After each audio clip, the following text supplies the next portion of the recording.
It's Liberation Day in D.C., and we're going to take our capital back. We're taking it back. Under the authorities vested in me as the President of the United States, I'm officially invoking Section 740 of the District of Columbia Home Rule Act. You know what that is? And placing the D.C. Metropolitan Police Department under direct federal control. And in addition, I'm deploying the National Guard to help reestablish law, order, and public safety in Washington, D.C. And you want to be able to leave your apartment or your house where you live and feel safe and go into a store to buy a newspaper or buy something. And you don't have that now. And that's President Trump cracking down on crime in the nation's capital, putting the Metro Police Department under federal control. Also deploying at least 800 National Guard troops to patrol the city streets. The White House says Attorney General Mamdani is beginning operations which will target gangs, drug dealers, and criminal networks. D.C. Mayor Muriel Bowser called the president's actions, quote, unsettling and unprecedented, but says the city is complying with the order. The emergency control statute under Section 740 expires after 30 days, but it could be extended if Congress passes laws approving it. Joining me now is Florida Senator Rick Scott, a member of the Senate Homeland Security Committee. Senator, it's great to see you. Thanks very much for being here. How do you see all of this, your reaction to the president's moves? I think he's doing absolutely the right thing. You know, the first thing I tell everybody when they're going to come to D.C. is I said, you need to be careful. You need to be careful where you stay. Be careful where you walk. Depending on what street you're on, you shouldn't be out after dark. You got to be very careful up here. So I'm very appreciative of what the president's doing. I'm part of a bill that Mike Lee's leading.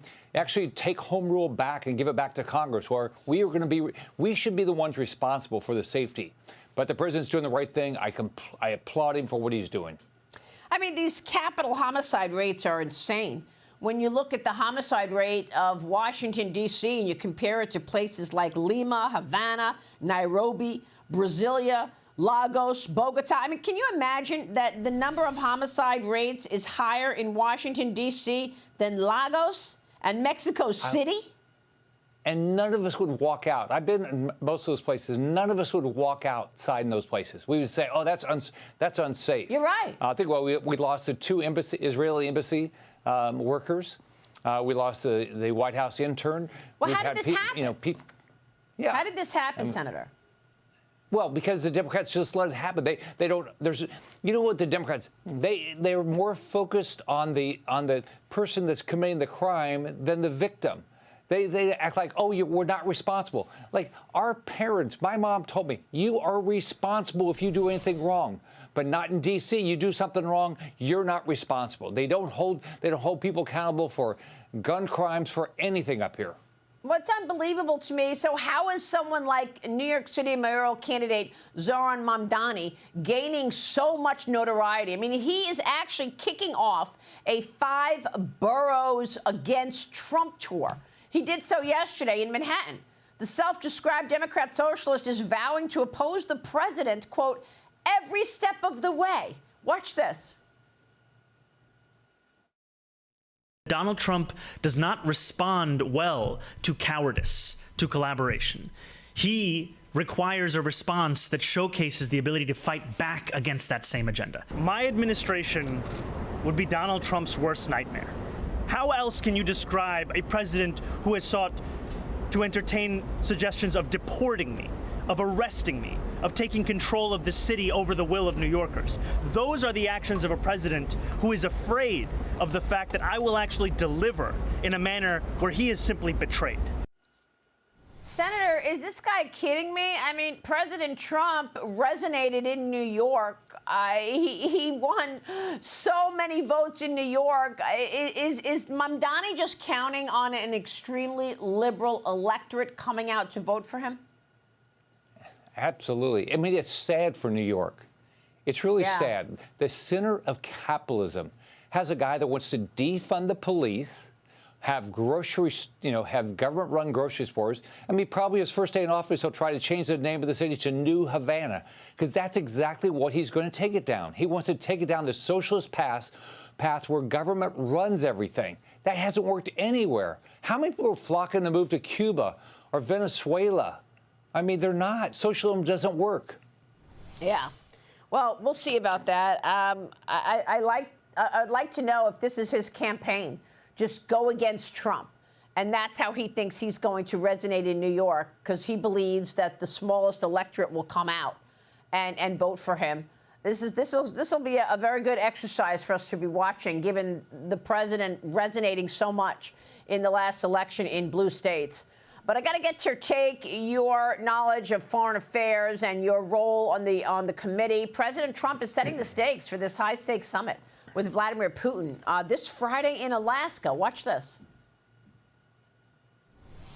President Putin invited me to get involved. He wants to get involved. I believe he wants to get it over with. Now, I've said that a few times, and I've been disappointed, because I'd have like a great call with him, and then missiles would be lobbed into Kiev or some other place, and you'd have 60 people laying on a road dying. I said, that's cold. I think we'll have constructive conversations. Then after that meeting, immediately, maybe as I'm flying out, maybe as I'm leaving the room, I'll be calling the European leaders who I get along with very well. I'll be speaking to Zelensky. The next meeting will be with Zelensky and Putin, or Zelensky and Putin and me. I'll be there if they need, but I want to have a meeting set up between the two leaders. We're going to change the lines, the battle lines. Russia's occupied a big portion of Ukraine. They've occupied some very prime territory. We're going to try and get some of that territory back for Ukraine. So, Senator, how do you see this? I mean, European leaders have released this joint statement welcoming the president's efforts. They wrote this: the people of Ukraine must have the freedom to decide their future. The path to peace cannot be decided without Ukraine. Meaningful negotiations can only take place in the context of a ceasefire or reduction of hostilities. Russia's war and aggression against Ukraine has wider implications for European and international security.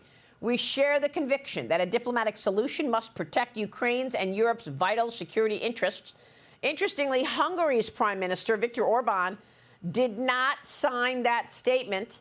Senator, what are your thoughts here? Just had a talk about this with Jack Keane, the four-star general.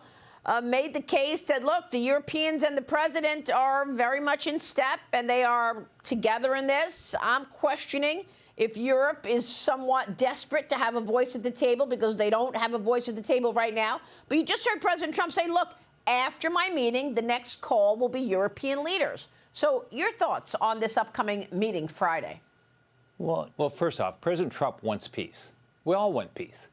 Here's a guy that is doing his best to, he came in this office with fires all over the world. So he wants peace, and he knows it has to be good for Ukraine. He knows it has to be good for Europe. He's doing the right path. That's how you negotiate something. You find out what does somebody need, all right, and you talk to everybody involved. I actually believe if there's one person who can do it, it's Donald J. Trump. Now, Putin's a bad guy. It's despicable. I was just over in Europe a few months ago. Europe is concerned about him. But I hope Trump can do it. Yeah, I agree. President Trump is taking it on. He's taking on everything. Senator, it's great to see you this morning. Thank you, sir. Hey, Maria. Have a good day. All right, Rick Scott joining us. Stay with us. We'll be right back.